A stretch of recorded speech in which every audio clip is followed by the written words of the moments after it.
Hi and welcome to Foodocracy Kitchens. Today we're going to speak about Punjabi food, and this is food sent by Vernika of Delectable Reveries.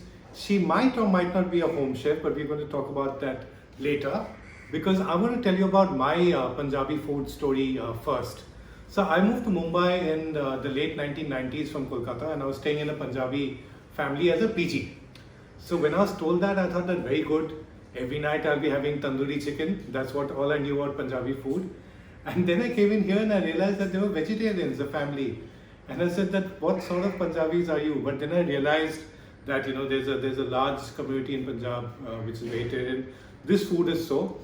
And in the house of the Agarwals, I got introduced to the maki dal, which is there today, the curry pakoda and chole bhatures made at home. And I think that food which I ate there and fresh rotis made, and it would come ballooning to the table.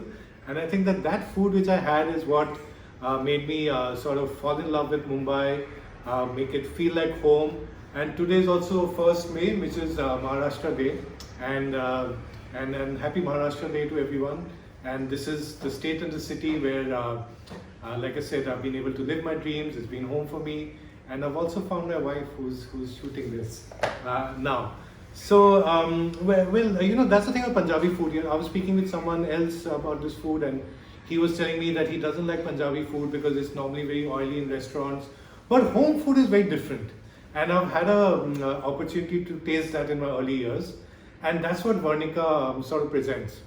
Vernika's story is also very interesting. She's someone who's pretty young. She went to Delhi and studied journalism, and she's worked a bit as a journalist, and then she became a food blogger, and she started her blog Delectable Reveries. She explored other mediums like Instagram and so on. She became a columnist and wrote at various places. She does lovely workshops on food photography and videography, both of which I've attended. And if you see any improvement in my quality of videos and photographs, it's largely due to that. But I think what made Vernika stand out a few years back is when she started this thing called Delectable Punjab. And if you remember, I told you that her blog is called Delectable Reveries. So Vernika is essentially a Punjabi from Mumbai. She lives in Delhi now. She's married to a Bengali. And therefore she said that while growing up, she was not really steeped in Punjabi culture, and she didn't really know that much about Punjabi culture, and which is true about so many of us who don't live in our home states or hometowns. So then she came upon this idea of traveling to Punjab and meeting her grandmom and grandaunts and aunts, and to understand her own culture. So it's a journey which she undertook, and then she came back, and then she did a pop-up at home, which is called Delectable Punjab, and she presented a lot of this food, which is 2 or 3 years back, and I still remember that. I was there.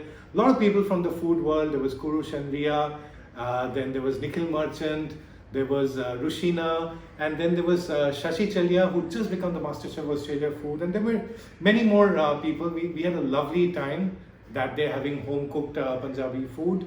And since then, I think Vernika has really grown as a writer, columnist, content creator, with Delectable Punjab as an anchor. And that's what I strongly feel, that as we go back to our roots and we decide to sort of anchor on something, I think that's what makes one stand out and adds a lot of richness to her content. So she's back in Mumbai for a short bit to be with her family, and she did a Delectable Punjab pop-up again, but this time everything was delivered since she couldn't go to her home. And I'm going to quickly show you what food is there, and then I'm going to start eating. You've got the Punjabi curry with the pakoras in it, and you have it with chawal. And then this is tawa sabzi, and I can see aubergines, potatoes, big onions, which I really love. And then this is kasuri methi potato sabzi. And then there is a paneer in sort of I think this is called kasuri paneer, and with green peas. This is also very delectable, very light, and it's fresh, soft paneer in this, which you can expect from Punjabi. This is the dal, which I think they call the maki dal, but this is a home cooked version, so not with cream or butter, unlike what you get in the the restaurants and the dhabas.